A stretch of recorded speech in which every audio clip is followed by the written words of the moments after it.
ধর্ষণ কাণ্ডে সুপ্রিম কোর্টের শুনানির দিকে তাকিয়েছিল।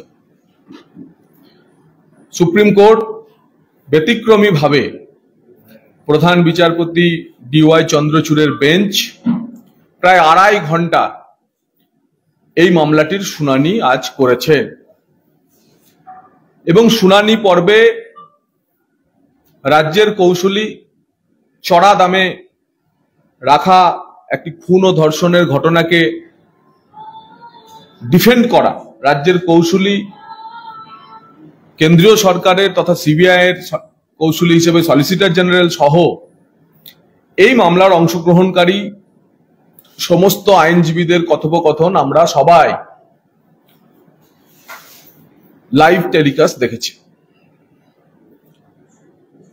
এবং আজকের এই শুনানি পর্বে CBI তার স্ট্যাটাস রিপোর্ট জমা দিয়েছে তদন্তের। তারা 13 তারিখে আদালতের নির্দেশের পর 14 তারিখ তদন্তভার গ্রহণ করে। সেই স্ট্যাটাস রিপোর্ট, প্রথম স্ট্যাটাস রিপোর্ট তার আগের শুনানির দিন দিয়েছিল প্রাথমিক রিপোর্ট। আজকে প্রায় 15 দিন পর সেই স্ট্যাটাস রিপোর্ট জমা দিয়েছে। রাজ্য সরকার তাদের স্বাস্থ্য দপ্তর এবং পুলিশ দপ্তরের দুটি রিপোর্ট জমা দিয়েছে এবং পুরো শুনানি পর্ব থেকে সারা বাংলার যে আশঙ্কা ছিল সেই আশঙ্কায় সত্য প্রমাণিত হতে চলেছে যে রাজ্য সরকার এই আরজিকর কাণ্ডে ধর্ষিতা এবং মৃতা খুন হয়ে যাওয়া ওই ডাক্তারের ঘটনাটিকে ধামাচাপা দেওয়ার জন্য, তথ্য প্রমাণ লোপাট করার জন্য সব রকমের চেষ্টা চালিয়েছিল। CBI এর স্ট্যাটাস রিপোর্ট, সলিসিটর জেনারেলের সঙ্গে প্রধান বিচারপতির বেঞ্চের কথোপকথন, প্রধান বিচারপতির রাজ্যের কৌশলীর কাছে করা প্রশ্নের ভিত্তিতে আমাদের মনেও বেশ কিছু প্রশ্ন উঠছে এবং যে প্রশ্নগুলি 2 এ 2 4 করলে বোঝা যাচ্ছে যে এই ঘটনাটির আসল কালপ্রিট বা আসল অপরাধী মদতদাতা এবং ষড়যন্ত্রকারীদের আড়াল করার জন্য সর্বতোভাবে চেষ্টা চালিয়ে গেছে রাজ্য সরকার। আরজিকরের ঘটনা আর 5টি সাধারণ ধর্ষণের ঘটনা নয়। আরজিকরের ঘটনা একটি প্রাতিষ্ঠানিক ধর্ষণ ও খুনের ঘটনা, যে ঘটনায় স্বাস্থ্য ব্যবস্থা, স্বাস্থ্য শিক্ষা ব্যবস্থা, পুলিশি ব্যবস্থা, পূর্ত দপ্তরের পরিকাঠামোর ব্যবস্থা সহ সামগ্রিকভাবে একটি ভেঙে পড়া প্রশাসনের কঙ্কালসার চেহারাকে দেখাচ্ছে। আজ প্রধান বিচারপতি নিজেই মন্তব্য করেছেন যে এই রকম একটি স্পর্শকাতর এবং সংবেদনশীল মামলায় 14 ঘন্টা পর FIR করা হয়েছে। এই উক্তি কোনো বিরোধী দলের নয়, এই উক্তি জেগে ওঠা বাঙালি সমাজের নয়। এই কাণ্ডের বিচার করতে বসা মহামান্য সুপ্রিম কোর্টের প্রধান বিচারপতি DY Chandrachud, justice JB Pardiwala এবং জাস্টিস মনোজ মিশ্রের বেঞ্চের প্রশ্ন যে আমরা অন্তত দেখতে পাচ্ছি যে ঘটনা ঘটার 14 ঘন্টা পর এই মামলাটির FIR রুজু করা হয়েছে। তথ্য প্রমাণ লোপাটের যে ইঙ্গিতগুলি আজকে শুনানি পর্বে এসেছে তা নিয়ে আমরা রাজ্য সরকারের কাছে, স্বাস্থ্য দপ্তরের কাছে এবং স্বরাষ্ট্র দপ্তরের কাছে প্রশ্ন করতে চাই যে আপনারা এই মামলাটি ধামাচাপা দেওয়ার জন্য সমস্ত তথ্য প্রমাণ লোপাট করে দেওয়ার পর তারপর তা CBI এর হাতে তুলে দিয়েছেন। আর একথা স্পষ্ট হয়েছে যখন কেন্দ্রীয় সরকারের সলিসিটর জেনারেল বারবার বলার চেষ্টা করছিলেন যেরকম একটি ধর্ষণ খুনের ঘটনায় তথ্য প্রমাণ সংগ্রহের জন্য প্রথম 5 ঘন্টা খুবই গুরুত্বপূর্ণ। আমরা মিলর্ড 5 দিন পর মামলাটি পেয়েছি। তাই সারা বাংলা যারা আরজিকরের বিচার চেয়ে রাস্তায় নামছেন, রাত জাগছেন, ভোর জাগছেন, তাদের কাছে প্রণিধানযোগ্য হয়ে উঠেছে আজকে প্রধান বিচারপতির করা মন্তব্য যে ঘটনা ঘটার 14 ঘন্টা পর FIR হয়েছিল, 14 ঘন্টা বিলম্ব হয়েছিল। আর কেন্দ্রীয় সলিসিটর জেনারেলের স্বীকারোক্তি যে প্রথম 5 ঘন্টা এরকম ঘটনার ক্ষেত্রে তথ্য প্রমাণ সংগ্রহের জন্য যে সবচেয়ে গুরুত্বপূর্ণ, সেই 5 ঘন্টার স্যাংটিটি বা সেই 5 ঘন্টার কি হয়েছিল সেটাই আমাদের কাছে চ্যালেঞ্জ। এবং সেটা বলতে গিয়ে তিনি বলেছেন, we are facing our own challenge, we have our own challenges to solve the case। কেন 5 দিন পর তারা এই কেসটি পেয়েছেন, যেটা প্রথম 5 ঘন্টায় তার সলিউশন আসার কথা ছিল। এবং প্রধান বিচারপতি কিছু ইন্ডিকেট করেছেন আজকে যে কিভাবে তথ্য প্রমাণ লোপাট হয়েছে। প্রথম তিনি প্রশ্ন করেছেন, সলিসিটর জেনারেল যখন তার স্ট্যাটাস রিপোর্ট দিয়েছেন, সলিসিটর জেনারেল তার স্ট্যাটাস রিপোর্ট দেওয়ার সময়তে প্রথম যে বলেছেন যে কথাটি, যে হুজুর কেন্দ্রীয় ফরেন্সিক যে ল্যাবরেটরি, তার ল্যাবরেটরির ফাইন্ডিংস আপনি দেখুন, সোয়াব যে কালেকশন হয়েছিল, উনি বারবার একটি কথা বললেন, 2টি সোয়াব কালেকশন হয়েছিল। এবং তারপরে তিনি ওপিনিয়ন পার্টে গিয়ে বললেন যে ওপিনিয়ন পার্টটা দেখুন কি এসেছে, সেই কারণে আমরা এইমস এর ডক্টরদের কনসাল্ট করছি। এবং উনি বারবার বললেন কে সোয়াব কালেকশন করেছিল, ওই ডাক্তার বন্টির দেহ থেকে, এবং আরেকটি স্যাম্পল আপনারা বুঝতেই পারছেন তার দেহ থেকে কে সোয়াব কালেকশন করেছিল, সেটা হচ্ছে অত্যন্ত তদন্ত এই খুনের ঘটনা প্রমাণ করার জন্য অত্যন্ত গুরুত্বপূর্ণ। আমরা জানি না সিবিআই স্ট্যাটাস রিপোর্টে কি আছে, কিন্তু যেভাবে 14 ঘন্টা পর এফআইআর হলো, ঠিক সেভাবেই আমাদের মনে প্রশ্ন উঠছে, তথাকথিত সঞ্জয়, যে সঞ্জয়ের নাম নাকি আরজি করে তার কাটা সঞ্জয়, সেই তার কাটা সঞ্জয়ের নমুনা আর মৃতার নমুনা মিলিয়ে দেওয়া হয়নি তো? কারণ সলিসিটর জেনারেল আজকে প্রশ্ন করেছেন, এই কারণেই কি ফাইন্ডিংস আছে আমরা জানি না, কিন্তু আমাদের সবার মতো প্রশ্ন যে 2টি স্যাম্পলের পর সিএফএসএল এর রিপোর্ট আপনারা দেখুন, এবং কে ওই স্যাম্পল কালেকশন করেছিল। যখন 9:30টার সময় প্রথম দেহ পাওয়া গেল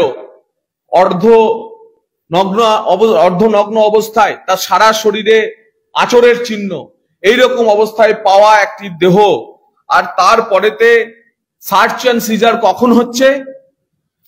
রাজ্যের কৌশলী বলছেন রাত্রি 8:30 থেকে 10:45 মধ্যে। সকাল 9:30টায় দেহটি পাওয়া গেল, সার্চ অ্যান্ড সিজার হচ্ছে রাত্রি 8:30 থেকে 10:45 মধ্যে। প্রধান বিচারপতি জিজ্ঞাসা করছেন, আপনারা সব ভিডিও ফুটেজ কি দিয়েছেন সিবিআই কে? বলেন হ্যাঁ হুজুর, সব ভিডিও ফুটেজ দিয়ে দেওয়া হয়েছে। সঙ্গে সঙ্গে সলিসিটর জেনারেল বললেন সার্চ অ্যান্ড সিজারের মাত্র 27 মিনিটের ফুটেজ আমরা পেয়েছি। রাজ্য রিপোর্ট দিয়ে বলছে, অ্যাফিডেভিট করে বলছে 8:30 থেকে 10:45 পর্যন্ত সার্চ অ্যান্ড সিজার হয়েছে। সিবিআই বলছে আমরা 27 মিনিটের ফুটেজ পেয়েছি। সঙ্গে সঙ্গে রাজ্যের কৌশলী বলছেন কিছু টেকনিক্যাল গ্লিচেস ছিল, সেই কারণে আমরা কিছু অংশ বাদ দিয়ে রেলিভেন্ট পার্টটুকু দিয়েছি। এই রেলিভেন্ট পার্টের ডেফিনেশন কে ঠিক করে দিয়েছে? কেন সিবিআই কে সার্চ অ্যান্ড সিজারের কন্টিনিউয়াস ফুটেজ ওই 2-2.5 ঘন্টার দেওয়া হয়নি? যখন দেহটি আর নেই, দ্বিতীয় ময়না তদন্ত হয়নি, তখন ওই সার্চ অ্যান্ড সিজার আর তারপরে ময়না তদন্তের রিপোর্টই হচ্ছে এই ধর্ষণ খুনের মামলা প্রমাণের একমাত্র বিষয়। তাই কেন্দ্রীয় সলিসিটর জেনারেল যখন জানাচ্ছেন যে 17টা 5 আর তারপরের 27 মিনিটের ভিডিও ফুটেজ তাদের দেওয়া হয়েছে, তাই আমাদের দ্বিতীয় প্রশ্ন, 1 হচ্ছে বিলম্বে এফআইআর, 2 হচ্ছে 5 ঘন্টা মধ্যে যে নমুনা সংগ্রহ করার কথা, সেটা হলো 9:30টায় দেহ উদ্ধারের পর রাত্রিবেলায় গিয়ে, আর তার 5 দিন পর কি অবস্থা হয়েছে। এবং বলেছেন ক্রাইম সিনের ইনগ্রেস আউটগ্রেস এবং এভিডেন্স ট্যাম্পারিং এর ক্ষেত্রে ক্রাইম সিনের প্রোটেকশন কত জরুরি, আর সলিসিটর জেনারেল সেই প্রশ্নও করেছেন। এবং কে নমুনা সংগ্রহ করছে, তার এক্সপার্টিস কি ছিল, কি মতলবে তার সেই নমুনা সংগ্রহ করা হয়েছে, এই প্রশ্ন আজকে উঠেছে। আরো একটি গুরুত্বপূর্ণ প্রশ্ন আজকে উঠেছে যে এফআইআর তো হচ্ছে 11:45, কিন্তু সার্চ অ্যান্ড সিজার হয়ে যাচ্ছে 8টা 8:30টার পর। ভারতীয় ন্যায় সংহিতাতে বা এখনকার যে ফৌজদারি আইন সেই ফৌজদারি আইন অনুযায়ী এফআইআর হওয়ার আগেই ফরেন্সিক টিমকে ডেকে নেওয়া হলো। কিসের ভিত্তিতে ইনভেস্টিগেশন অফিসার বুঝে গেলেন যে এটা ফরেন্সিক করতে হবে? এফআইআর এ তার উল্লেখই হলো না। তাই কি উদ্দেশ্যে, কি মতলবে এফআইআর লেখার আগেই ফরেন্সিক টিমকে ডাকা হয়েছিল এবং পোস্টমর্টম করানোর কথা হয়েছিল, পোস্টমর্টমের জন্য বডি পাঠানো হয়েছিল, তার কোনো ব্যাখ্যা আজকে রাজ্যের কৌশলী দিতে পারেননি। আরো একটি গুরুত্বপূর্ণ প্রশ্ন যা প্রধান বিচারপতি তুললেন তা হলো আরজি করের ওই সেমিনার হল থেকে দেহটি তুলে কে নিয়ে গেল পোস্টমর্টম ডক্টরসদের কাছে? সেই পিএম চালানের সই কে করেছিলেন? দেহটির সঙ্গে আর কি কি পাওয়া গেল, কি কি নিয়ে সঙ্গে গিয়ে পোস্টমর্টম ঘরে নিয়ে যাওয়া হচ্ছে, তার কোনো উত্তর নেই। শোনা গেল হাইকোর্টের কেস ডায়েরিতে ওই পিএম চালান থাকলেও কলকাতা পুলিশ যখন সিবিআই এর কাছে ফাইলটি হ্যান্ডওভার করে তখন ওই পিএম চালান সঙ্গে দেয়নি। তা রাজ্যের কৌশলীও স্বীকার করে নিয়েছেন। কি ছিল পিএম চালানে? কি এমন হচ্ছে যে ওই সেমিনার হল থেকে ওই মেয়েটির দেহর সঙ্গে সংগৃহীত হয়েছিল যা পোস্টমর্টম ঘর অবধি পৌঁছায়নি, যা ঢেকে ফেলার জন্য পিএম চালান হারিয়ে গেল? পরের শুনানির দিন সুপ্রিম কোর্টের প্রধান বিচারপতি এ নিয়ে জবাব তলব করেছেন, কিন্তু তথ্য প্রমাণ লোপাট যে এক এক করে হয়েছে এই ঘটনাগুলি প্রমাণ হচ্ছে এবং এক এক করে তা সামনে আসছে। বিশেষ করে ওই যে সংখ্যা পিএম চালানের ফর্ম নাম্বার 5371 কেন নেই এই প্রশ্ন আজ দেখেছে যে সুপ্রিম কোর্টের প্রধান বিচারপতি রাজ্যের কৌশলীকে করছেন। দেশের সলিসিটর জেনারেল বলছেন আমাদের কাছে সেই ফাইলে নেই। আরো একটি বিষয় সামনে এলো যে টালা থানায় দুপুর 2:30 থেকে 11:30 পর্যন্ত 10 খানা জিডি এন্ট্রি হলো। এত জিডি এন্ট্রি কি করে হলো? একটি এফআইআর এর জন্য পরপর এক একটা ইভেন্ট হচ্ছে, আর জিডি এন্ট্রি হচ্ছে কিনা তারও কোনো স্পষ্টতা বা ক্লারিটি নেই। পুলিশ কেন এতগুলি জিডি এন্ট্রি টালা থানাতে করে রেখেছিল? টালা থানার ওসির যে এত শরীর খারাপ হয়ে গেল, কলকাতার বিভিন্ন বেসরকারি হাসপাতালে তিনি ভর্তি হওয়ার জন্য যেতে শুরু করলেন, তার সঙ্গে এই তদন্তর তথ্য প্রমাণ লোপাটের কোনো যোগ আছে কি? এবং সুপ্রিম কোর্টের প্রধান বিচারপতি আজ আবার উল্লেখ করলেন যে ধর্ষণ খুনের ঘটনাটি শুধু ধর্ষণ খুনের ঘটনা বলে দেখাটা ঠিক হবে না, এর সঙ্গে স্বাস্থ্য দপ্তর বা আরজি করের দুর্নীতিটাও সম্পৃক্তভাবে রয়েছে। তার ফলে আরো একটি গুরুত্বপূর্ণ বিষয়, যেখানে ধর্ষণকারী কারা এক না অধিক তা প্রমাণ করার জন্য ওই নমুনা, যে নমুনা মৃতার দেহ থেকে এবং অন্য কোনো জায়গা থেকে সংরক্ষিত হয়েছিল, বিশেষ করে মৃতার দেহ থেকে সংরক্ষিত হয়েছিল, সেটি 4 ডিগ্রি সেন্টিগ্রেডে সংরক্ষিত হয়েছিল কিনা সেই প্রশ্ন পিএম রিপোর্টে কোথাও স্পষ্ট করে উল্লেখ নেই। একইভাবে আদালতের কৌশলীদের এই সওয়াল জবাব পর্বে প্রধান বিচারপতি এই বিষয়টিও পরের দিনের স্ট্যাটাস রিপোর্টে রাখতে বলেছেন। প্রশ্ন উঠেছিল যে ঘটনা ধামাচাপা দেওয়ার জন্য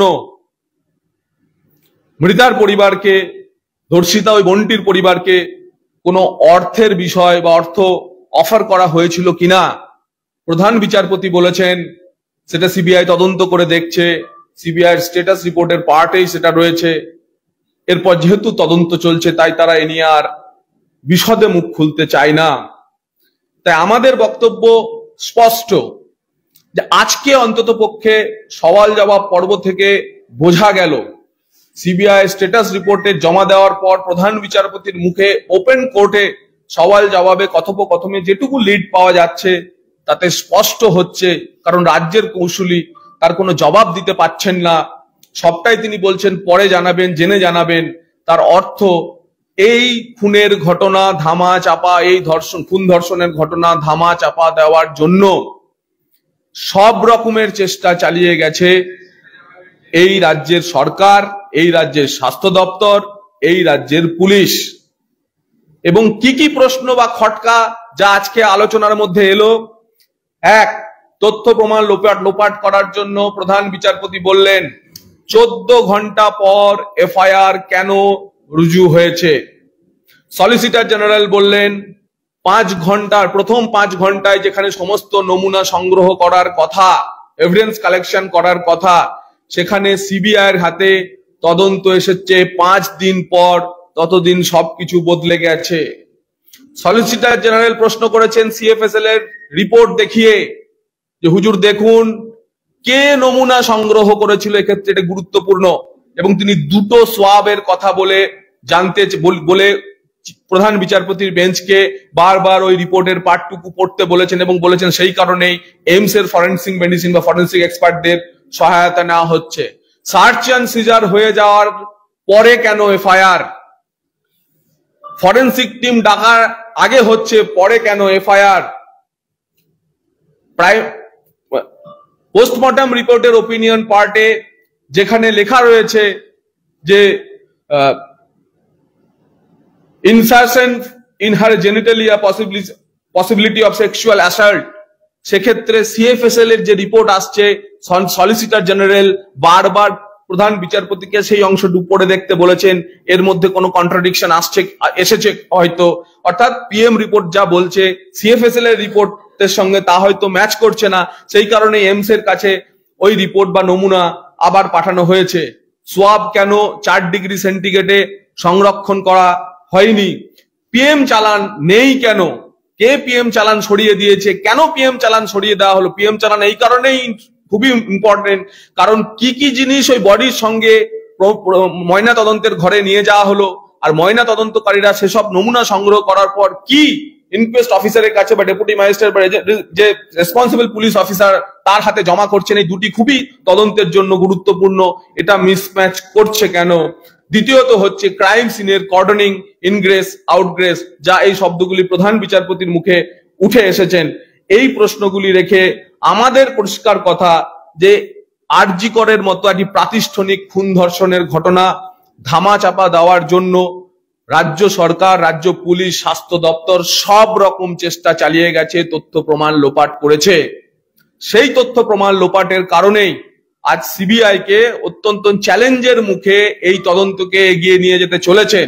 আজ প্রধান বিচারপতি সেই কারণে তদন্তের পার্টে খুব বেশি কোনো কথা না বলে পরের মঙ্গলবার আবার এ নিয়ে ফার্দার আরো একটি রিপোর্ট চেয়েছেন সিবিআই এর কাছে এবং সিবিআই কে তদন্ত চালিয়ে নিয়ে যেতে বলছেন। আমরা আশাবাদী এরপরেও প্রকৃত খুনি বা ধর্ষণকারী বা ধর্ষণকারীরা, মদতদাতারা, ষড়যন্ত্রকারীরা কেউ ছাড় পাবে না, তারা সিবিআই এর হাতে ধরা পড়বেই। সিসিটিভি কে টেকনিক্যাল ফুটেজে যে গ্লিচটার কথা বলছে, তাহলে সিসিটিভি ওই সময়টুকু তো দেয়া হলো, মানে কে কি ঢুকেছে কে বেরিয়েছে কিছুই পাওয়া গেল। দেখুন, প্রধান বিচারপতি আজকে সেদিন সঞ্জয় রায় সম্ভবত অ্যাকিউজড 4:30 সময়, 9 তারিখ ভোরবেলা 4:30 সময় বেরিয়ে যাওয়ার পর থেকে সম্পূর্ণ ফুটেজ কলকাতা পুলিশকে সিবিআই কে দেওয়ার জন্য বলেছেন। কিন্তু আমরা দেখছি যে কলকাতা পুলিশে কৌশলী বললেন যে সেদিন রাত্রি 8:30 থেকে 10:45 মধ্যেই নাকি টেকনিক্যাল গ্লিচেস এত এসছে যে 2 ঘন্টার ভিডিও দেওয়া যায়নি, 27 মিনিটের ভিডিও প্রোভাইড করা গেছে।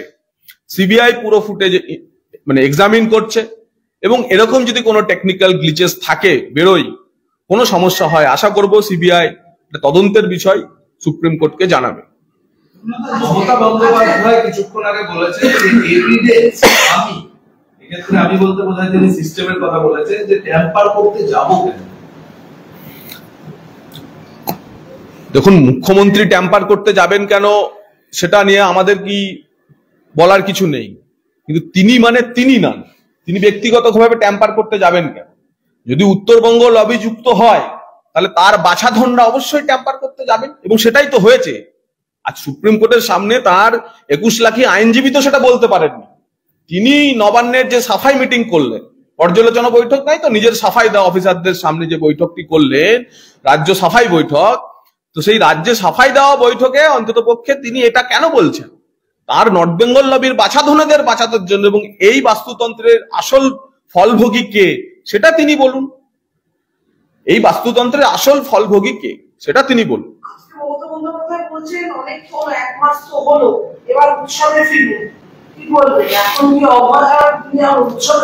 দেখুন, এর আগে অভয়ার খুন ধর্ষণের মূল্যমান তিনি বেঁধে দিয়েছিলেন, বলছেন 10 লাখ টাকা তুলে রাখা আছে।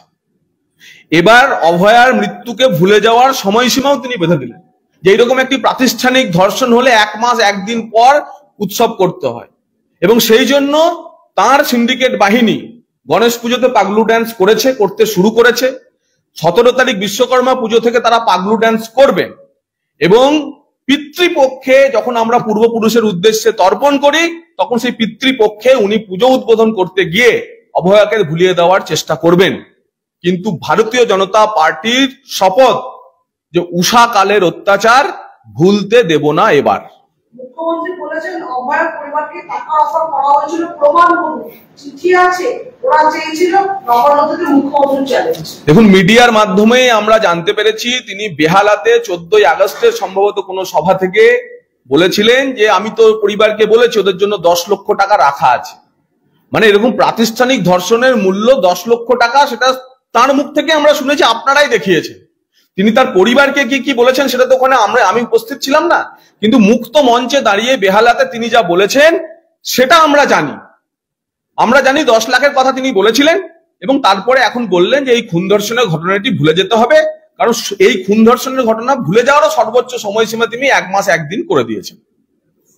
বলছেন যে আর সিবিআই কে বলবো বিচারের ব্যবস্থা করুন, এখানে বাংলাদেশ হবে না, মাথায় পশ্চিমবঙ্গ কোনোদিন বাংলাদেশ হবে না, ভারতবর্ষ কোনোদিন বাংলাদেশ হবে না। ভারতবর্ষের গণতান্ত্রিক কাঠামো, ভারতবর্ষের নিরাপত্তা ব্যবস্থা অত্যন্ত সুদৃঢ় এবং একটি সুদৃঢ় ভিত্তির উপর দাঁড়িয়ে। তাই এখানকার রাজ্য সরকার কেন্দ্রের বিজেপি সরকারের সঙ্গে হস্টাইল হলেও, শত্রু সরকার হলেও, কেন্দ্র বা রাজ্য কোনো সরকারই আমরা তো বাংলাদেশের মতো ব্যানানা রিপাবলিক না, we can't allow to happen here in West Bengal or elsewhere, আমরা এটা করতে দিতে পারি না। কিন্তু সুপ্রিম কোর্ট যা বলেছেন, শান্তিকামী প্রতিবাদ চলবে। আজও রাজ্য সরকার তার উপর অঙ্কুশ লাগাতে চেয়েছিলেন, কিন্তু সুপ্রিম কোর্টের প্রধান বিচারপতি বললেন যে আমি আগের দিনই যে মন্তব্য করেছি যে শান্তিপূর্ণ প্রোটেস্ট চলবে, এই প্রোটেস্ট কেউ আটকাতে পারবে না।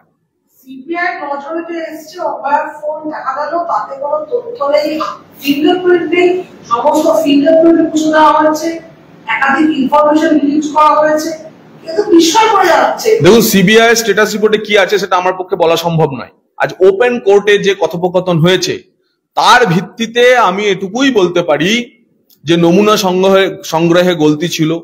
যিনি নমুনা সংগ্রহ করেছেন সলিসিটর জেনারেল তার উপর প্রশ্ন করেছেন এবং প্রধান বিচারপতিকে বারবার ইন্ডিকেট করেছেন, এবং সেই কারণেই যেহেতু সিএফএসএল এর এখানকার ফাইন্ডিংস সন্তোষজনক নয় বলে এইমস এর ফরেন্সিক ডিপার্টমেন্ট, এইমস এর ডাক্তারদের সহযোগিতা নেওয়া হয়েছে, এবং প্রাতিষ্ঠানিকভাবে এই ঘটনাকে ধামাচাপা দেওয়ার যে চেষ্টা করা হচ্ছিল তার একটি বড় প্রমাণ আজকে স্ট্যাটাস রিপোর্ট পড়ার পরেতেই প্রথম প্রশ্ন প্রধান বিচারপতির, আরজি করের প্রিন্সিপালের বাড়ি আরজি কর হাসপাতাল থেকে কত দূরে? সলিসিটর জেনারেল উত্তর দিলেন 20-25 মিনিট দূরে।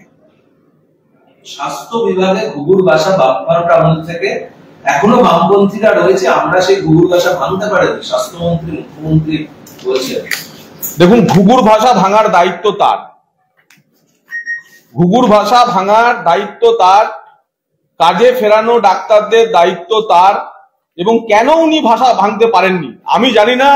আমি আপনাদের মেডিকেল সার্ভিস কর্পোরেশনের একটি অর্ডার দেখিয়েছিলাম, আজকে আবার দেখাবো এই কারণে যে কোন রাজ্যে যে রাজ্য 1200 থেকে 1500 কোটি টাকার ওষুধপত্র সরঞ্জাম সংগ্রহ করে, সেই রাজ্য সরকারি নির্দেশনামা জারি করে বলতে পারে যে 60% উপর কোনো হিসাব পরীক্ষা করতে হবে না, টাকা ছেড়ে দাও। এটা যদি সরকারি নীতি হয় তাহলে এটা ঘুঘুর ভাষা, কিন্তু ঘোগের ভাষা, তো ঘোগ পুরো। আর তাকে কে ঘুঘুর ভাষা ভাঙতে বাধা দিয়েছে? কেউ বাধা দিয়েছে? আমরা তো চ্যালেঞ্জ করছি যে আপনি তো প্রমাণ করছেন আপনার সঙ্গে বামেদের সেটিং আছে, সেই কারণে এই আন্দোলনকে অন্য পথে চালনা করার চেষ্টা করছেন, এবং কোন বড় বড় মুখে কথা বললেও বামেদের কোনো দুর্নীতি আপনি ফাঁস করতে পারেননি, কোনো বাম নেতাকে, কোনো বাম মন্ত্রীকে জেলে পুরতে পারেননি, পুরন জেলে। আপনি তো 21শে জুলাইয়ের বিচার দিতে পারেননি, আপনি অন্য বিচারের কথা কি বলবেন? প্রধানমন্ত্রী বলেছেন যে হাসপাতালের নিরাপত্তা সিআইএসএফ এই থাকবে, কোন ভলেন্টিয়ারের হাতে দায়িত্ব দেওয়া হবে, তাই বলেছেন আমরা আপনাদের আগেই বলেছি যে জুনিয়র ডাক্তারদের নিয়ে আমাদের স্পষ্ট নীতি হলো পরিষেবা এবং প্রতিবাদ। আপনারা পরিষেবায় ফিরুন, প্রতিবাদও চালিয়ে যান। একই সঙ্গে পরিষেবা এবং প্রতিবাদ করা যায়। যদি প্রতিবাদ করতে হয় ধর্ণা মঞ্চটি অটুট থাকুক, নির্দিষ্টভাবে আপনারা রিলে ভাবে মানে চক্রাকারে আপনারা প্রতিবাদ চালিয়ে যান। যারা একটা অংশ ডিউটি করুন, অন্য অংশ প্রতিবাদে সামিল থাকুন। তাই প্রতিবাদ এবং পরিষেবা এই দুটোকে একসঙ্গে নিয়ে যেতে হবে। যতদিন অভয়া না বিচার পাচ্ছে ততদিন এই মডেলেই আপনারা থাকুন। কিন্তু সরকারি হাসপাতালে গরিব মানুষেরা আসে, তাদের চিকিৎসা একবারে আমরা করব না, কিছু অতি বাম শক্তির মদতে, তাদের উস্কানিতে নেতিবাচক আন্দোলন, একেবারে সম্পূর্ণ নেতিবাচক আন্দোলন হসপিটালের চৌহদ্দিতে করবেন না। কেন্দ্রীয় বাহিনী থাকবে এখন সিকিউরিটির দায়িত্বে, এখন পুলিশ বা সিভিকের উপর বিশ্বাস করা যাচ্ছে। দেখুন, আমার ইন্টারপ্রিটেশন হলো বা বিজেপির ইন্টারপ্রিটেশন হলো this is as good as 355। Supreme court Kolkata শহরের একটি মেডিকেল কলেজ হাসপাতালের নিরাপত্তার জন্য রাজ্যের কোন নিরাপত্তা এজেন্সির উপর যদি সন্তুষ্ট হয়ে ভার দিতে না পারে, কেন্দ্রীয় বাহিনী নামায়, এবং আজকে যেভাবে উনি কেন্দ্রীয় বাহিনী স্থায়ীকরণের কথাই কার্যত বলে দিলেন, ঘর বাড়ি অন্যান্য পরিকাঠামো বাস ইত্যাদির ব্যবস্থা করা, তার মানে এই রাজ্যের পুলিশ, এই রাজ্যের প্রশাসনের উপর সুপ্রিম কোর্টের কোনো আস্থা নেই। এই অনাস্থা অন্ততপক্ষে রাজ্যের স্বাস্থ্যমন্ত্রী এবং পুলিশ মন্ত্রীর পদত্যাগেই কিছুটা হলেও ফিরতে পারে এই অনাস্থা। প্রধান বিচারপতি বলছেন যে আগামীকাল বিকেল 5টার মধ্যে আপনারা কাজে যোগ দিন, তাহলে কোনো ব্যবস্থা নেওয়া হবে না, কিন্তু পরবর্তীতে যদি কাজে যোগ না দেয় তাহলে ভবিষ্যতে শাস্তিমূলক ব্যবস্থা নেওয়া হতে পারে।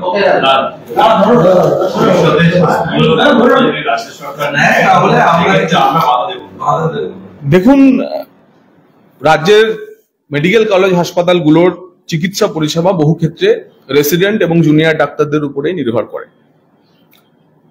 দীর্ঘদিন ধরে তারা আন্দোলন চালিয়ে যাচ্ছেন এবং এক্ষেত্রে আমরা বলছি আন্দোলনে থাকুন।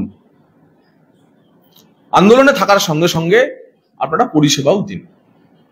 প্রধান বিচারপতি কিন্তু আন্দোলন বন্ধ করতে বলেন, প্রধান বিচারপতি কাজে ফিরতে বলেছে। আমরা ডাক্তারদের বলছি যে আপনারা আন্দোলনে থাকুন, আন্দোলন চালিয়ে যেতে হবে, কিন্তু কাজে ফিরুন। 10 ঘন্টা কাজ করুন, অতিরিক্ত 2 ঘন্টা প্রতিবাদ করুন। প্রতিদিন প্রতিবাদ হোক, প্রতিটি মেডিকেল কলেজে প্রতিবাদ হোক, কিন্তু সারাদিন বসে না থেকে সারাদিন রোগী দেখুন আর তারপরে আন্দোলন করুন। দেখুন, যে রোগীকে পরিষেবা দিচ্ছেন তারাও আপনাদের মঞ্চে সামনে এসে দাঁড়াবে, তারাও আপনাদের আন্দোলনে সামিল হবে। মুখ্যমন্ত্রী বলছেন যে দিন 7 আগে কলকাতা পুলিশ কমিশনার বিনীত গোয়েল নিজে পদত্যাগ করতে চেয়েছিলেন,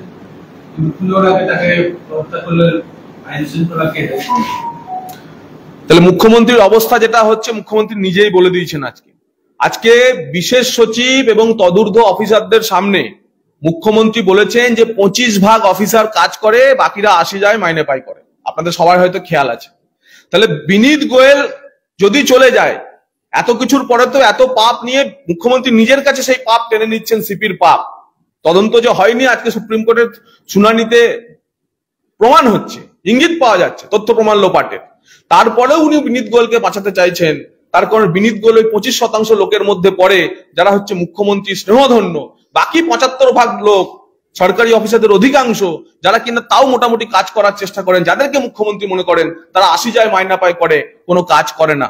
আমার তো মনে হয় রাজ্যের সরকার WBCS অফিসার থেকে শুরু করে স্টেট সার্ভিসের অফিসার, IAS IPS অফিসারদের মুখ্যমন্ত্রীর এই মন্তব্য থেকে সিদ্ধান্ত নেওয়া উচিত যে তারা এরপর এই রাজ্য সরকারের সঙ্গে কিভাবে আচরণ করবেন। একে তো অর্ধেক মাইনায় রাজ্যের সরকারি কর্মচারীরা কাজ করছেন, তারপরে সেই কর্মচারীদের কোথায় মুখ্যমন্ত্রী উৎসাহিত করবেন। একদিকে মুখ্য সচিবকে দিয়ে নোটিশ পাঠিয়ে তাদের হুমকি দিচ্ছেন, অন্যদিকে আজ বলছেন তারা কাজই করে না।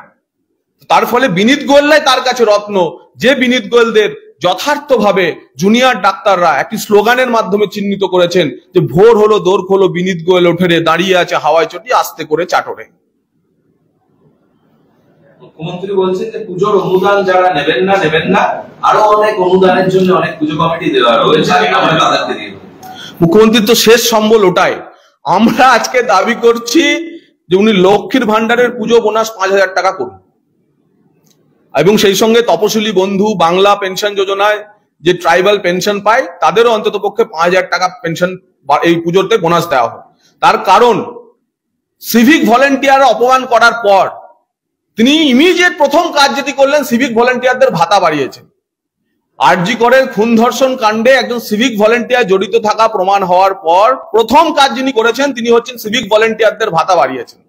আমি বলছি, আমরা চাইছি বিজেপি লক্ষ্মীর ভান্ডার প্রাপক যে 2,30,00,000 মহিলা আছে তাদের পুজোর আগে 5,000 টাকা বোনাস দিন এবং সরকারের পেনশন যারা পাচ্ছেন তাদের 5,000 টাকা বোনাস দিন। গতকাল নৈহাটিতে দেখা গেল যারা প্রাক্তনীরা ছিলেন তারা মিছিল করছিলেন এবং তার উপরে হামলা তৃণমূলের বিরুদ্ধেই অভিযোগ। দেখুন, এর আগে এরকম ধরনের ঘটনা মাথা ভাঙাতে হয়েছে। দ্বিতীয় ঘটনা ঘটলো নৈহাটিতে।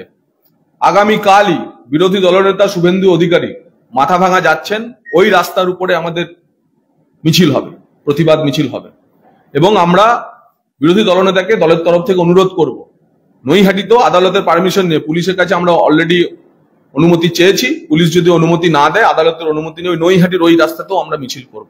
কারণ এই ফোঁস বাহিনীকে ছাড়লে চলবে না। বাবুরাম সাপুরের কবিতাতেই বলে দেওয়া হয়েছে যে ডান্ডা এনে ঠান্ডা এদের করতে হবে। রাজ্যের আইনজীবী আজকে কপিল সিব্বল বললেন যে আরজি করের পর চিকিৎসকদের অভাবে 23 জনের মৃত্যু হয়েছে রাজ্যের বিভিন্ন হাসপাতালে। দেখুন, আমি তো গত 1 মাসে মেডিকেল কলেজ হাসপাতালগুলোতে আপনারা যা দেখান চিকিৎসা না পেয়ে মৃত্যুর ঘটনা, তাতে তো দেখলাম জুনিয়র ডাক্তাররা কাজ না করার ফলে চিকিৎসা পরিষেবা ভালো হয়েছে। যদি 1 মাসে 23 জনের মৃত্যু হয় চিকিৎসা না পেয়ে, তাহলে গড়ে একদিনে 1 জন রোগীরও মৃত্যু হয়। তাহলে এই ঘটনায় প্রমাণ করছে যে জুনিয়র ডাক্তাররা কাজ না করলেও মোটামুটি রাজ্যের মেডিকেল কলেজ হাসপাতালগুলি ভালোই চলছে। আমার মনে হয় বাংলার মিডিয়াতে প্রতিদিন কোনো না কোনো মিডিয়াতে 1-2টি ঘটনা চিকিৎসা না পেয়ে মৃত্যুর আপনারা দেখাতে থাকে।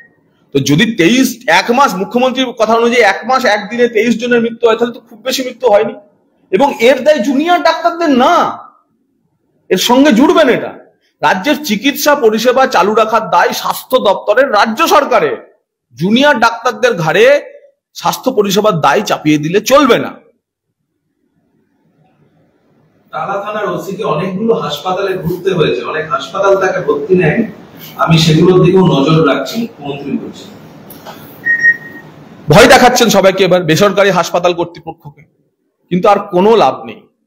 বাংলার মানুষের বিবেক জাগ্রত হয়ে পড়েছে। হাসপাতাল থেকে হোটেল, হলিডে হোম থেকে তার পথসাথী বা তার যা কিছু আছে, কন্যাশ্রী, রূপশ্রী, সবাই এখন রাস্তায়। তাই ধমকে চমকে সরকারি কর্মচারী থেকে পুলিশ কারোর পক্ষে বলে কিছু হবে না, রাস্তায় মিছিল হবেই এবং দফা 1 দাবি 1 মুখ্যমন্ত্রী পদত্যাগ দাবি উঠবেই। সাদা কালি দিয়ে মুছে নাম্বার বৃদ্ধি নিয়ে যে তদন্ত কমিটি তৈরি হয়েছিল উত্তরবঙ্গ মেডিকেল কলেজে, তার বলেছে আমাদের তদন্ত করার এখতিয়ারই। শিক্ষা দুর্নীতি আমরা দেখেছি। 14 সালের পর যত শিক্ষক শিক্ষিকা পশ্চিমবঙ্গে নিয়োগ হয়েছে, আজকাল সেই শিক্ষকদের পাত্রী পাওয়া যায় না। আমি অন্ততপক্ষে বহু ঘটনা জানি যে শিক্ষকের পাত্রী খুঁজতে গেলে জিজ্ঞাসা করে কোন সালে চাকরি পেয়েছে। মমতা বন্দ্যোপাধ্যায়ের শিক্ষিত বেকারদের কর্মপ্রাপ্তির ক্ষেত্রে এই অসম্মান তিনি দিয়েছেন। আমি তো ভাবছি গত 13 বছরে কত ডাক্তার বেরিয়েছেন, যদি এইভাবে তারা ডাক্তার বেরিয়ে থাকেন, যারা সরকারি স্বাস্থ্যকেন্দ্রে হাসপাতালে চিকিৎসা করছে, তাদের হাতে চিকিৎসা করাতে যাওয়া আর মৃত্যুর দলিল লেখানো তো একই বিষয়। কলকাতা পুলিশের DC central Indira Mukherjee press meet করে বলেছিলেন যে 12টা 25-এর পর থেকে সিজার লিস্ট, ইনকোয়েস্ট এর বাকি সমস্ত কাজ হচ্ছিল, পুলিশ সেই ছবিও দেখাচ্ছিলেন। কিন্তু আজকে কপিল সিব্বল বলেন যে দেহ নিয়ে যাওয়ার পর সিজার লিস্ট। দেখুন, ইন্দিরা মুখার্জিকে যা বলতে বলা হয়েছিল তিনি তাই বলেছেন। ইন্দিরা মুখার্জি তার অতীতের যে পুরনো কলিগরা আছেন, যারা একসময় খুব ঘনিষ্ঠভাবে মমতা বন্দ্যোপাধ্যায়ের বৃত্তে ছিলেন, তাদের আজ হাল দেখুন এবং সেইভাবে নিজের ক্যারিয়ার ঠিক করুন। ইন্দিরা মুখোপাধ্যায় একজন বহুদিন পর একজন সফল বাঙালি আইপিএস অফিসার, আমাদের জন্য গর্বের, কিন্তু তার লম্বা ক্যারিয়ার পড়ে আছে। আমার বক্তব্য হচ্ছে স্পষ্টভাবে যে আপনার কিছু সিনিয়র, তথাকথিতভাবে আপনার কিছু সিনিয়র এবং কিছু কুচক্রীর মতলবে পড়ে আপনি এদের ফাঁদে পড়বেন না। আপনি আপনার কাজটি যথাসম্ভব ভালোভাবে করুন। যিনি টাকা অফার করতে গেছিলেন ডিসি নর্থ বলে তার পরিবার দাবি করেছেন, সে ডিসি নর্থ ফেস করুক, আপনি কেন যাচ্ছেন?